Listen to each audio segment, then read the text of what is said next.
എല്ലാവർക്കും കർത്താവായ യേശു ക്രിസ്തുവിന്റെ നാമത്തിൽ സ്നേഹവന്ദനം.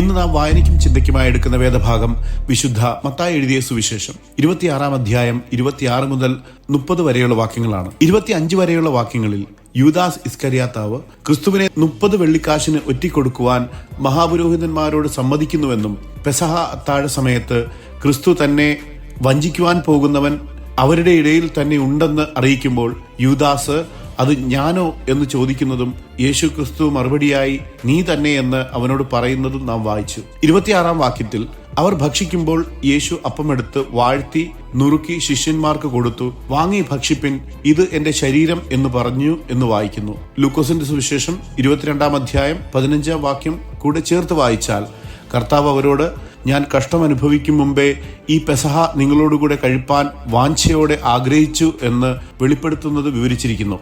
അവർ പെസഹ അത്താഴം കഴിച്ചുകൊണ്ടിരിക്കുമ്പോൾ തന്റെ പീഡാസഹനത്തിന്റെയും പാപപരിഹാര മരണത്തിന്റെയും നിത്യസ്മാരകമായി കർത്താവിന്റെ അത്താഴം സ്ഥാപിക്കാൻ വേണ്ടി യേശു കർത്താവ് അപ്പം, അതായത് പെസഹ ആഘോഷത്തിൽ അവർ ഉപയോഗിച്ചിരുന്ന പുളിപ്പില്ലാത്ത അപ്പം എടുത്ത് വാഴ്ത്തി അഥവാ ദൈവത്തിന് നന്ദി പറയുകയും അത് മുറിച്ച് ശിഷ്യന്മാർക്ക് കൊടുത്തു എന്നും നാം വായിക്കുന്നു. ഈ അപ്പം മുറിക്കൽ എന്നത് യേശുക്രിസ്തുവിന്റെ വരാനിരിക്കുന്ന കഷ്ടപ്പാടുകളെ പ്രതിനിധീകരിക്കുന്നതായിരുന്നു. ഇത് കർത്താവിന്റെ ശരീരം മനുഷ്യരുടെ പാപങ്ങൾക്ക് വേണ്ടി തകർക്കപ്പെടുക അഥവാ മുറിവേൽപ്പിക്കപ്പെടുക എന്നത് പ്രതീകമായി കാണിക്കുന്നതാണ് എന്ന് മനസ്സിലാക്കാം. ലൂക്കോസിന്റെ സുവിശേഷം 22 അധ്യായം 19 വാക്യവും 1 കൊരിന്ത്യർ 11 അധ്യായം 24 വാക്യവും കൂടെ ചേർത്ത് വായിച്ചാൽ ഇത് നിങ്ങൾക്ക് വേണ്ടിയുള്ള എന്റെ ശരീരം, എന്റെ ഓർമ്മയ്ക്കായി ഇത് ചെയ്യുവിൻ എന്ന് കർത്താവ് പറഞ്ഞു എന്ന് കാണുന്നു. കർത്താവ് ഇവിടെ അർത്ഥമാക്കുന്നത് നിങ്ങളുടെ പാപങ്ങൾക്ക് പ്രായശ്ചിത്തം വരുത്തുവാൻ നിങ്ങൾക്ക് വേണ്ടി തകർക്കപ്പെടുവാൻ പോകുന്ന എന്റെ ശരീരമാകുന്നു എന്നാണ്.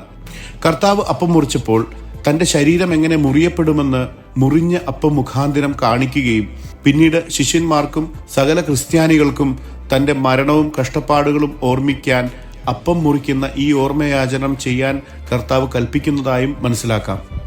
അങ്ങനെ കർത്താവിന്റെ മേശ അഥവാ അപ്പം മുറിക്കൽ എന്നത് കർത്താവിന്റെ പീഡാസഹനവും മരണവും ഉൾപ്പെടുന്ന കഷ്ടപ്പാടുകളെ ഓർമ്മിക്കുന്നതിനുള്ള ഒരു പ്രധാന പ്രതീകമായിരിക്കണമെന്ന് കർത്താവ് ആഹ്വാനം ചെയ്യുന്നു. കർത്താവ് അപ്പം കയ്യിലെടുത്ത് ഇത് എന്റെ ശരീരം എന്ന് പറഞ്ഞതുകൊണ്ട് അക്ഷരാർത്ഥത്തിൽ ആ അപ്പം യേശുവിന്റെ ശരീരമായി മാറിയെന്നും അതുപോലെ ഓരോ തവണ കർത്താവ് കൽപ്പിച്ച അപ്പം മുറിക്കുന്ന ഈ ഓർമ്മയാചരണത്തിലെ അപ്പം വാസ്തവത്തിൽ കർത്താവിന്റെ ശരീരമായി മാറുന്നു എന്നും റോമൻ കത്തോലിക്ക സമുദായം വസ്തുമാറ്റം എന്ന സിദ്ധാന്തത്തിലൂടെ പഠിപ്പിക്കുന്നു.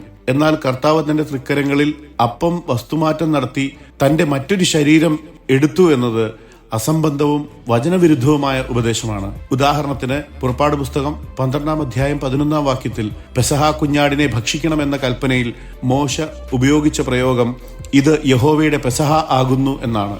അതായത് കുഞ്ഞാടും പെരുന്നാളും കർത്താവ് ഇസ്രയേലിയരുടെ വീടുകളെ പെസഹ അഥവാ കടന്നു പോകുന്നതിനെ പ്രതിനിധീകരിക്കുന്നു അഥവാ ഓർമ്മിക്കാൻ സഹായിക്കുന്നു എന്നാണ്. അന്ന് അറുക്കപ്പെട്ട കുഞ്ഞാട് അക്ഷരാർത്ഥത്തിൽ അവരുടെ വീടുകളെ കടന്നു പോകുന്നതായിരുന്നു എന്ന് അർത്ഥമില്ല. അതുപോലെ കർത്താവ് മുറിച്ച അപ്പം പാപപരിഹാരത്തിനായി മുറിവേൽപ്പിക്കപ്പെടുന്ന, പ്രാണൻ വെടിയുന്ന തന്നെയും തന്റെ ശരീരത്തെയും പ്രതിനിധീകരിക്കുന്നു അഥവാ ഓർമ്മിക്കാൻ സഹായിക്കുന്നു എന്നാണ് കർത്താവ് അർത്ഥമാക്കിയത്. 27 മുതൽ 28 വരെയുള്ള വാക്യങ്ങളിൽ പിന്നെ പാനപാത്രമെടുത്ത് സ്തോത്രം ചൊല്ലി അവർക്ക് കൊടുത്ത്, എല്ലാവരും ഇതിൽ നിന്ന് കുടിപ്പിൻ, ഇത് അനേകർക്ക് വേണ്ടി പാപമോചനത്തിനായി ചൊരിയുന്ന പുതിയ നിയമത്തിലുള്ള എന്റെ രക്തം, എന്റെ പിതാവിന്റെ രാജ്യത്തിൽ നിങ്ങളോടുകൂടെ പുതുതായി കുടിക്കുന്ന നാൾ വരെ ഞാൻ മുന്തിരിവള്ളിയുടെ ഈ അനുഭവത്തിൽ നിന്ന് ഇനി കുടിക്കയില്ല എന്ന് ഞാൻ നിങ്ങളോട് പറയുന്നു എന്ന് പറഞ്ഞു.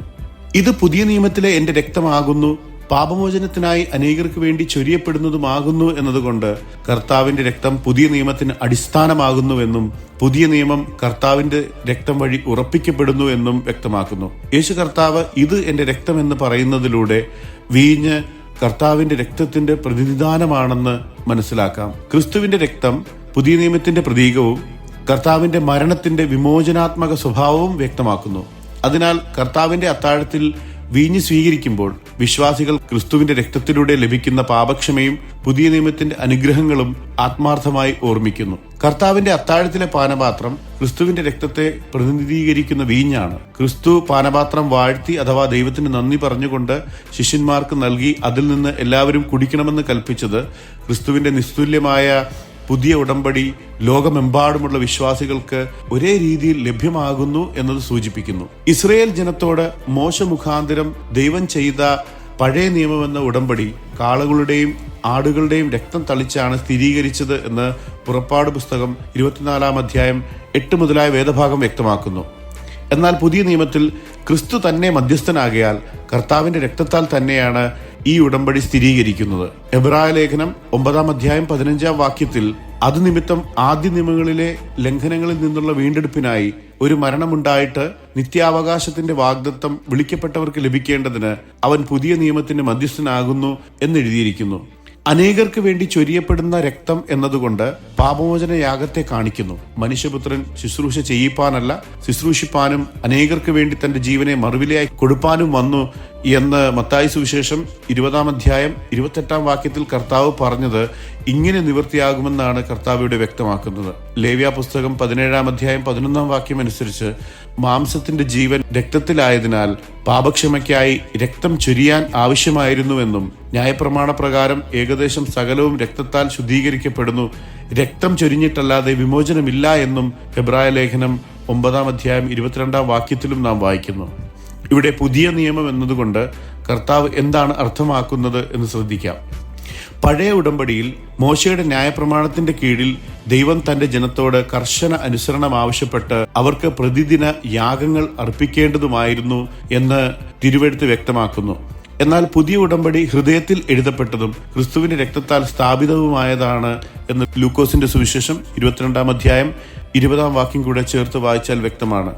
എസെക്കിയേൽ പ്രവചനം 36 അധ്യായം 26 മുതൽ 27 വരെയുള്ള വാക്യങ്ങൾ പ്രകാരം ഈ ഉടമ്പടിയിൽ ദൈവം പുതിയ ഹൃദയവും പരിശുദ്ധാത്മാവിന്റെ അധിവാസവും വാഗ്ദാനം ചെയ്യുന്നു. ക്രിസ്തുവിന്റെ രക്തം പഴയ നിയമത്തിലെ ബലികൾക്ക് പകരമായി സ്ഥാപിക്കപ്പെട്ടതിനാൽ കൃപയിലൂടെയുള്ള രക്ഷയുടെ വഴി തുറക്കപ്പെട്ടുവെന്നും പുതിയ ഉടമ്പടി ഇസ്രയേലിനായി വാഗ്ദാനങ്ങൾ ഉൾക്കൊള്ളുന്നുവെങ്കിലും ക്രിസ്തുവിന്റെ പുനരുത്ഥാനത്തിന് ശേഷം ജാതികളും ഇതിന്റെ അനുഗ്രഹത്തിൽ ഉൾപ്പെടുന്നു എന്ന് എഫേസ്യ ലേഖനം 2 അധ്യായം 13, 14 മുതലായ വേദഭാഗങ്ങൾ വ്യക്തമാക്കുന്നു. പഴയ ഉടമ്പടിക്ക് പകരം പുതിയ ഉടമ്പടി മെച്ചപ്പെട്ട വാഗ്ദാനങ്ങളോടെ ദൈവജനത്തിന് സ്ഥിരവും അഭേദ്യവുമായ രക്ഷ ഉറപ്പാക്കുന്നുവെന്ന് ഹെബ്രായ ലേഖനം 8 അധ്യായം 6 വാക്യം, ഹെബ്രായ ലേഖനം 9 അധ്യായം 15 വാക്യം മുതലായ വേദഭാഗങ്ങൾ വ്യക്തമാക്കുന്നു.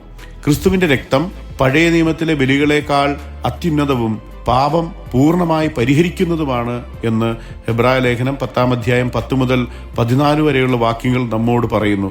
ക്രിസ്തുവിന്റെ പുനരാഗമനം വരെ വിശ്വാസികൾ കർത്താവിന്റെ കുരിശുമരണത്തെ ഏറ്റുപറയുകയും ഓർക്കുകയും ചെയ്യുന്ന ഈ ഓർമ്മയാചരണം അനുസരിക്കണമെന്ന നിർദ്ദേശമായിരുന്നു കർത്താവ് തന്റെ തിരുമേശയിൽ നൽകിയത് എന്ന് ലൂക്കോസിന്റെ സുവിശേഷം 22 അധ്യായം 19 വാക്യം, 1 കൊരിന്ത്യർ 11 അധ്യായം 25 മുതൽ 26 വരെയുള്ള വാക്യങ്ങളിൽ വ്യക്തമാണ്. ദൈവത്തിന്റെ നാമം വാഴ്ത്തപ്പെടുമാറാകട്ടെ.